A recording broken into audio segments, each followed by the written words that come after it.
아멘. 우리가 코로나를 지나면서 다시 재조명을 받게 된 단어가 있습니다. 디지털 노마드족이라는 단어인데요. 이 무슨 말이냐면요, 디지털이라는 말과 노마드라는 말의 합성어입니다. 첨단 기기를 뜻하는 어떤 디지털, 그리고 유목민을 뜻하는 이 노마드 해서 첨단 기기를 가지고서 그런 발전에 따라서 한정된 공간, 시간이 아닌 시공간에 구애받지 않고 인터넷에 접속해서 필요한 정보들을 나누고 또한 쌍방으로 소통을 하면서 그것을 통해서 일을 하는 사람들을 이 디지털 노마드족이라고 이야기를 합니다. 왜 주목을 받냐면요, 팬데믹을 통해서 재택근무가 확산되었죠.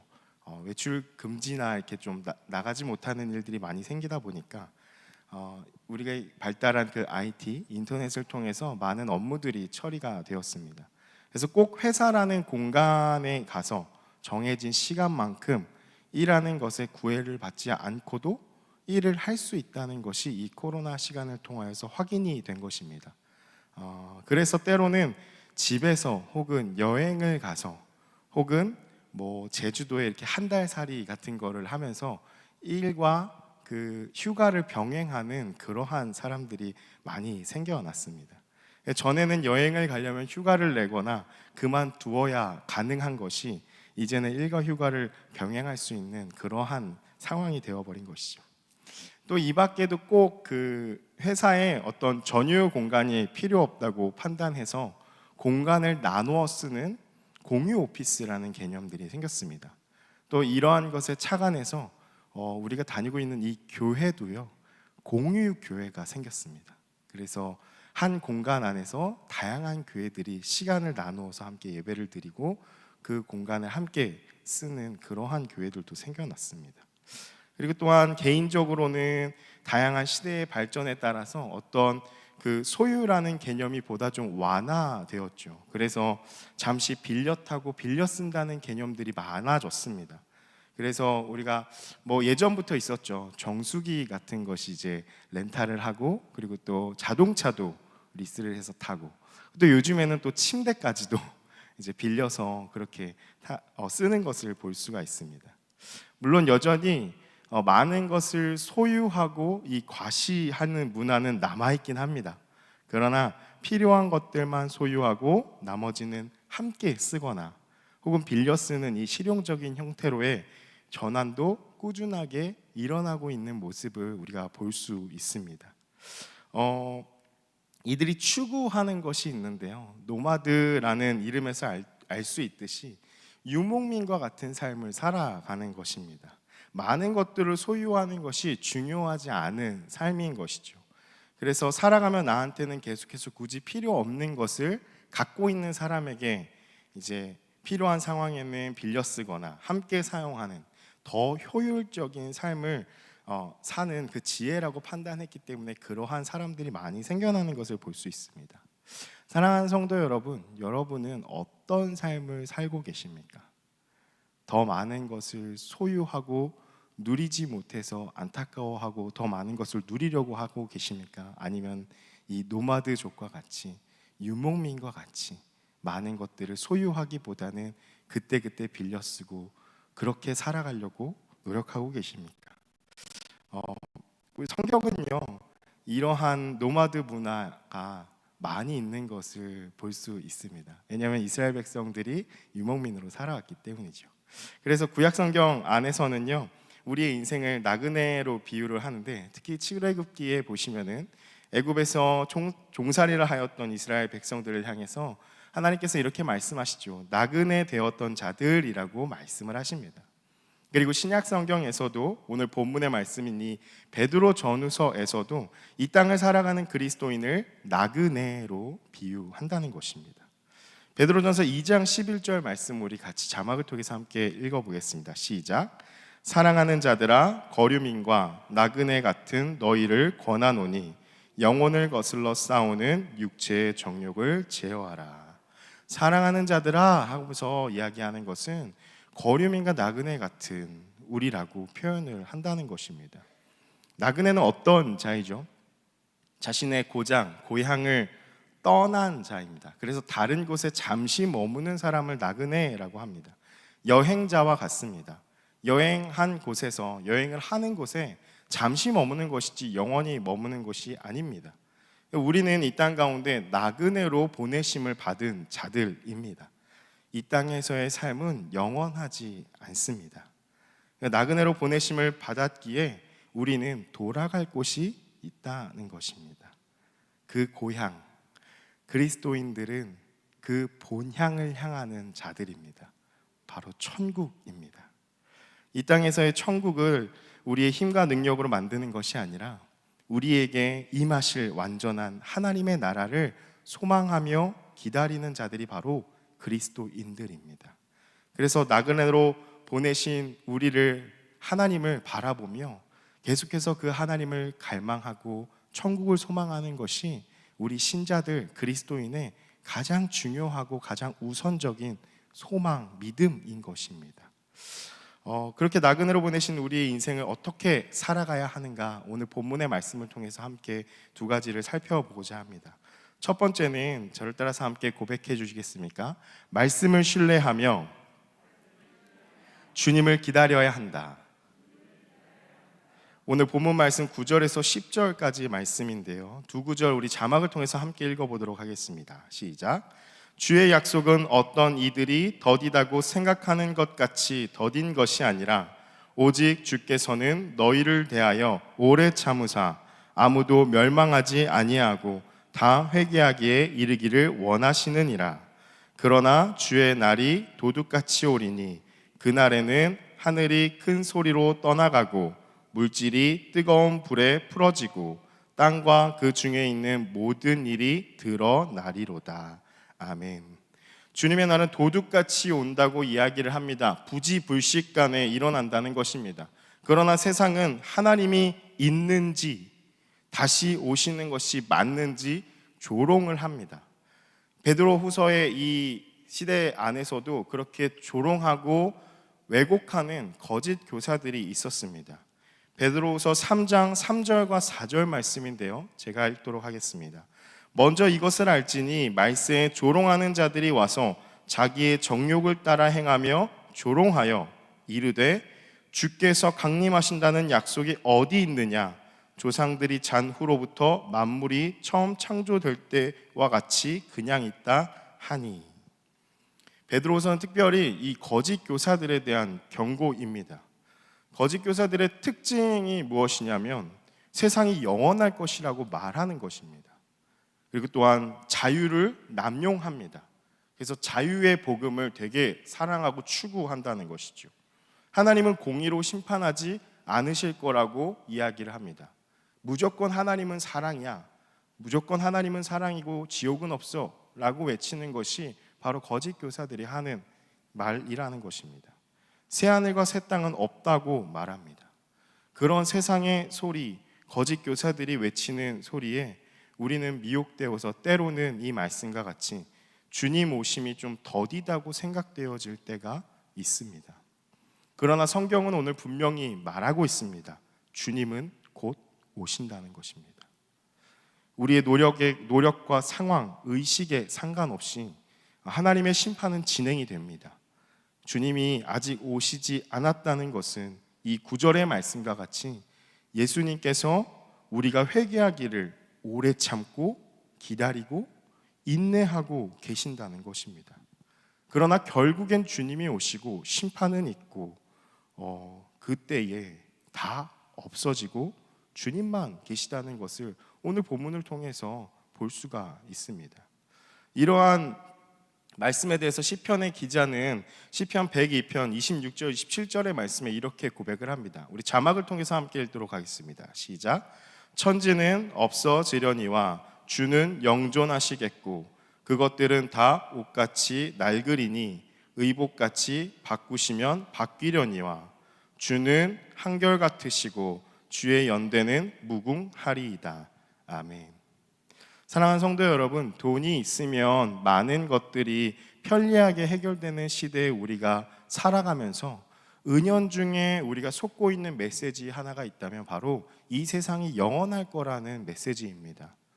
우리가 기억해야 할 것은 주님이 허락하신 인생은 단 한 번뿐인 인생이라는 것입니다. 그래서 저와 여러분이 함께 만나는 것, 우리 옆에 있는 동역자들이 함께 만나는 것, 금호중앙교회로 불러주신 그 하나님의 은혜가 얼마나 감사하다고 고백할 수 있는 것은 한 번뿐인 인생이기 때문입니다. 그리고 그 인생은 영원하지 않습니다. 약속하신 말씀대로 주님은 곧 오신다는 것입니다. 둘째로는 11절에서 14절까지의 말씀인데요. 우리 11절에서 14절까지의 말씀 우리 같이 함께 한 목소리로 읽어보겠습니다. 시작. 이 모든 것이 이렇게 풀어지리니 너희가 어떠한 사람이 되어야 마땅하냐. 거룩한 행실과 경건함으로 하나님의 날이 임하기를 바라보고 간절히 사모하라. 그날에 하늘이 불에 타서 풀어지고 물질이 뜨거운 불에 녹아지려니와 우리는 그의 약속대로 의가 있는 곳인 새 하늘과 새 땅을 바라보도다. 그러므로 사랑하는 자들아, 너희가 이것을 바라보나니 주 앞에서 점도 없고 흠도 없이 평강 가운데서 나타나기를 힘쓰라. 아멘. 나그네로 살아가는 이 땅에서 우리가 살아가야 할 자세 두 번째는 주님 오심을 간절히 기다리라는 것입니다. 11절 12절에서는 거룩한 행실과 경건함으로 하나님의 날이 임하기를 간절히 기다리라고 사모하라고 이야기를 합니다. 여기서 말하는 거룩한 행실은 세상 앞에서의 구별된 삶을 말합니다. 아까 권사님께서 기도해 주신 대로 우리의 삶을 주님께서 기뻐하시는 거룩한 산제물로 드리는 삶입니다. 세상의 유혹과 세상의 가치와 세상의 모든 습관들을 온전히 따라가지 않고 그리스도인으로서 구별된 삶을 살아가는 것입니다. 그래서 세상이 추구하는 가치관을 똑같이 살아가는 자들이 아닙니다. 세상 사람들이 다 한다고 해서 무분별하게 똑같이 하는 사람들은 그리스도인이 아닙니다. 그들이 행하고 있을 때 이러한 어떤 시대의 정신이 흘러가고 어떠한 현상이 일어날 때 우리는 말씀 앞에 깨어서 이렇게 살아가는 게 맞는 것인지, 이렇게 바라보는 관점이 맞는 것인지 하나님께서 주신 이 이성을 통해서 냉철하게 분별하며 하나님 앞에 기도함으로 매달리는 자들, 분별할 수 있도록 은혜를 달라고 기도하는 자들이 바로 그리스도인이라는 것입니다. 그리스도인은 베드로전서 특별히 1장 4절의 고백과 같이 썩지 않고 더럽지 않고 쇠하지 아니하는 유업을 잇는 자들입니다. 그래서 세상과 다르게 주님을 기다리는 자들, 나그네와 같이 회복에 대한 그 소망을 품고 살아가는 자들이 바로 그리스도인들이라는 것입니다. 경건함은 하나님 앞에서 신실함을 이야기를 합니다. 거짓 교사들은 우리가 아까 읽었던 그 4절의 말씀과 같이 자기의 그 정욕을 따라서 행하는 자들입니다. 경건함이 없습니다.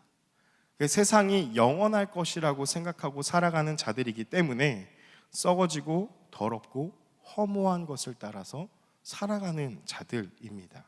그것을 향해 달려가는 자들이 바로 거짓 교사들입니다. 그래서 성경은 우리에게 이야기를 합니다. 거룩한 행실과 경건함으로 하나님의 날이 임하기를 간절히 사모하라 라고 이야기를 합니다. 주님 오심을 간절히 기다린다는 것은 무엇인가? 주님의 날이 임하기를 바라보는 것입니다. 특별히 이 말씀을 읽으면서 계속해서 반복되어지는 단어가 있습니다. 12절, 13절, 14절에 보시면 계속해서 바라보라 라는 말이 반복이 됩니다. 바라보라 라는 이 단어의 뜻은요, 기대하고 내다보는 것입니다. 재촉하라는 의미입니다. 무슨 말일까요? 그러면 하나님의 오심을 우리는 간절히 기다립니까? 소망하십니까? 했을 때 그리스도인이라면 그냥 수동적으로 언젠간 오시겠지 하면서 그냥 가만히 있는 것은 기다림이 아닙니다. 여기서 말하는 그 바라보라, 기다린다는 그 뜻은 적극적인 기다림입니다. 하나님 앞에 주님께서 다시 이 땅 가운데 오실 것을 그리스도인으로서 적극적으로 기다리라는 것입니다. 재촉하라는 것입니다. 언젠간 오겠지, 때가 되면 올 거야 하는 그런 기다림은 그것을 바라는 마음이 없는 것이죠. 정말 바란다면 그것을 기다리고 기대하게 된다는 것입니다. 이 기다림에 대해서 좀 묵상을 하면서 개인적으로 기다림에 대한 아름다운 또 소중한 추억 한 가지가 좀 생각났습니다. 저희 외할아버지의 그 좀 모습이 장면이 떠올랐는데요.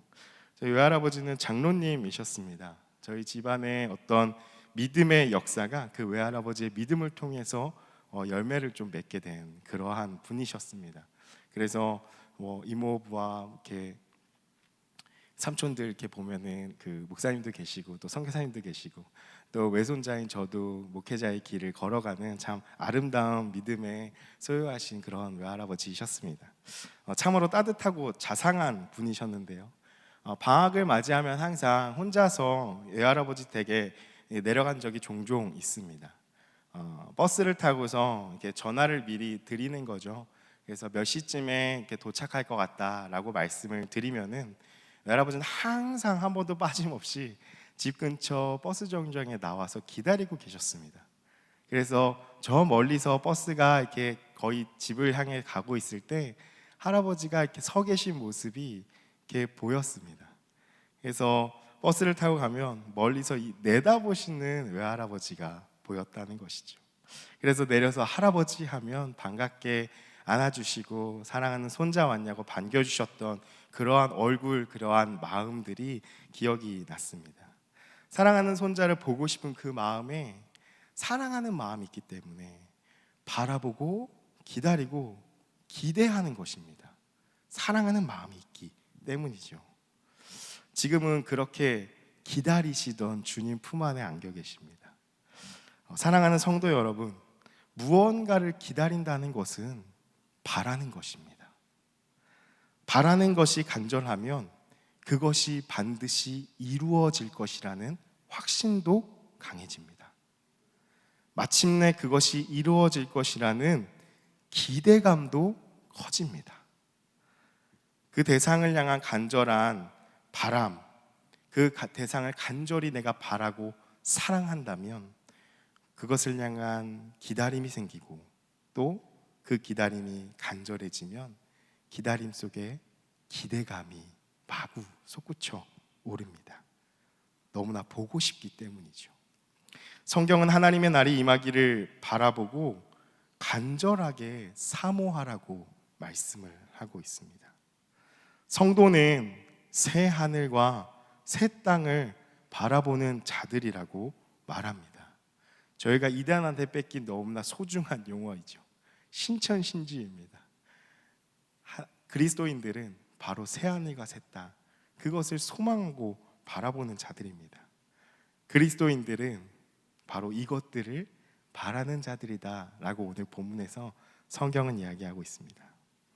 사랑하는 성도 여러분, 주님이 다시 오심을 간절하게 기다리고 계십니까? 주님을 향한 기다림의 확신이 강하게 있으십니까? 마침내 반드시 이루어질 것이라는 그 주님을 향한 기대감이 있으십니까? 조금 더 궁극적인 질문을 드리자면 우리의 삶 가운데 정말 하나님을 사랑하고 계십니까? 바라고 계십니까?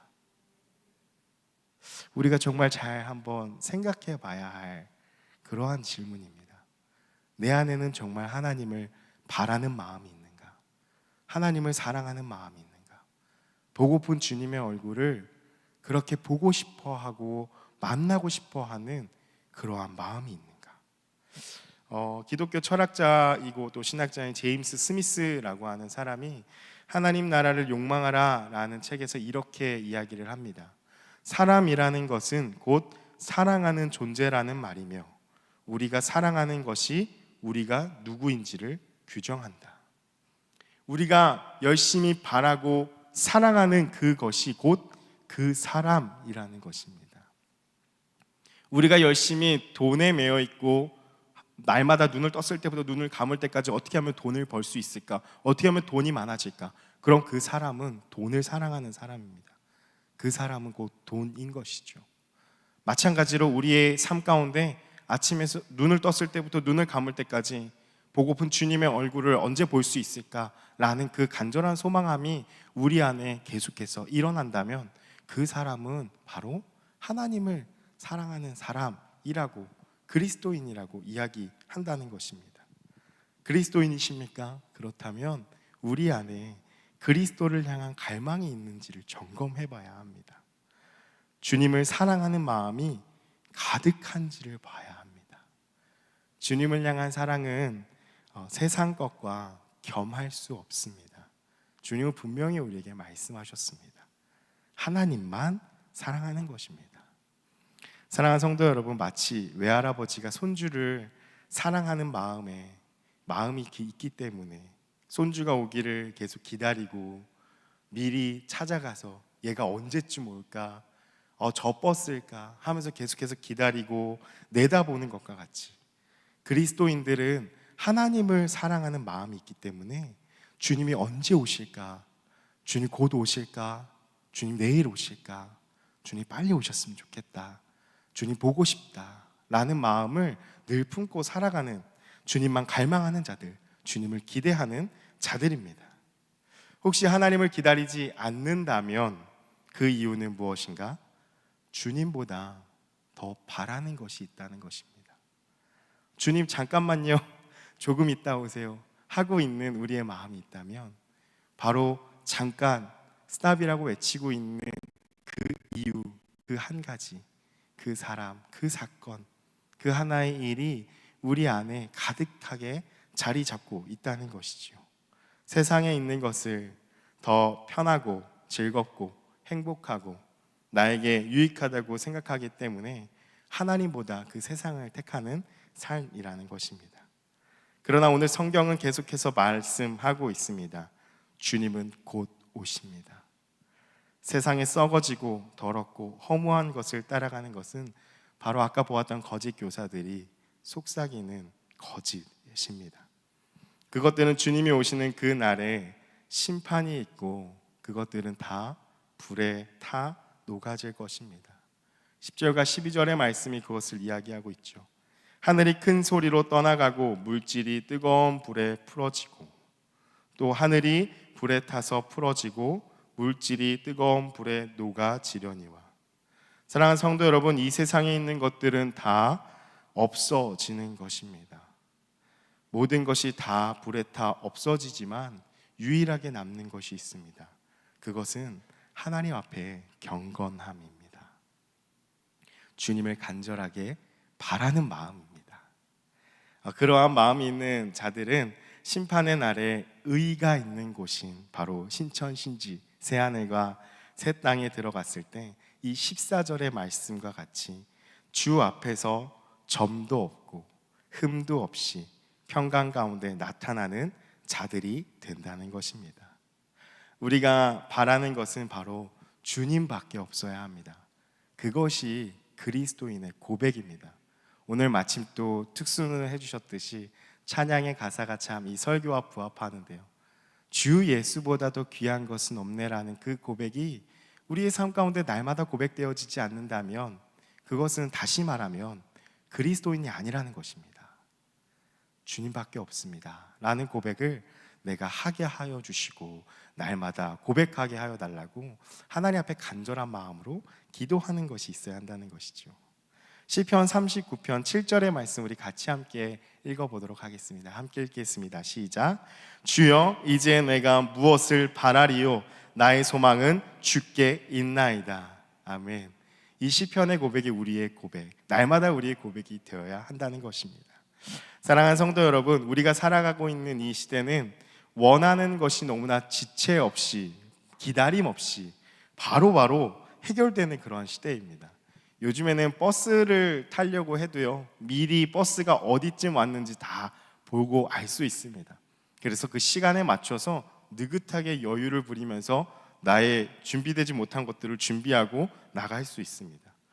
예전에는 그 버스를 기다리려면 버스가 언제 오려나 미리 가서 한참을 기다리고 왔을 때 기다림에 감격함이 있었죠. 그러나 요즘은 그런 감격함은 많이 사라졌습니다. 간절하거나 소중함이 없는 이런 시대입니다. 이런 세상을 살아가면서 세상에 있는 것들이 우리를 편하게 하고 안정되게 하는 것 같습니다. 그래서 우리가 살고 있는 이 시대를 잘 살펴보면 하나님 말고 다른 것을 원하는 것이 너무나도 많은 시대입니다.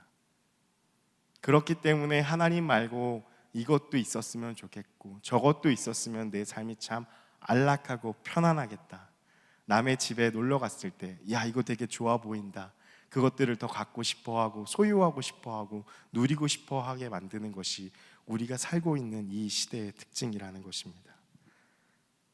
그리스도인들도 하나님 말고 다른 것을 바라는 것이 너무나 많습니다. 그러나 이 세상에 영원한 것은 없습니다. 마음에 참된 평안과 위로를 줄 수 있는 분도 오직 예수 그리스도밖에 없습니다. 우리의 마음에 허무함을 채울 수 있는 분은 하나님밖에 없습니다. 우리의 존재를 풍성하게 하실 수 있는 분도 하나님밖에 없습니다. 주님밖에 없습니다. 우리가 회복해야 할 것은 바로 하나님을 사랑하는 것입니다. 하나님을 갈망하는 것입니다. 하나님을 바라보는 것이고 하나님을 기다리는 것입니다. 그렇게 주를 간절히 기다리며 나아갈 때에 주님께서 우리 마음에 기대감이 넘치게 한다는 것입니다. 사랑하는 성도 여러분, 2021년 대림절 둘째 주를 보내고 있는 오늘 이 땅 가운데 다시 오실 재림의 주님을 간절하게 소망하고 있는지를 한번 점검해 보았으면 좋겠습니다. 내 안에 정말 다시 오실 그 주를 향한 기대감이 있는가? 아니, 주님을 사랑하고 있는가? 주님만을 바라고 있는가? 찬양의 고백과 같이 주 예수보다 더 귀한 것은 없다고 고백하는 나의 삶이 되어지고 있는가? 입술의 고백이 나의 행동으로 드러나고 있는가? 나의 삶으로 아멘을 하고 있는가를 날마다 점검해야 한다는 것입니다. 기다림이 간절해지면 그 안에 기대감이 생깁니다. 그 기다림 속의 기대감으로 하루하루를 살아가는 모든 성도들 되시기를 주님의 이름으로 축원합니다. 아멘. 우리 함께 기도하겠습니다. 살아계신 아버지 하나님, 2000년 전에 낮고 낮은 이 땅 위에 오셔서 우리를 위해 죽으시고 부활하사 하늘 보좌에 오르시고 이제 곧 오실 예수님, 주님 오심을 기다리는 이 대림절 기간 우리의 삶이 주님만을 바라보는 자들이 되게 하여 주옵소서. 주님을 갈망하게 하여 주옵소서. 기다림 속에 넘쳐나는 기대감으로 날마다 주 앞에 나아가는 우리의 삶이 되게 하여 주옵소서. 존귀하신 예수 그리스도의 이름으로 기도드립니다. 아멘.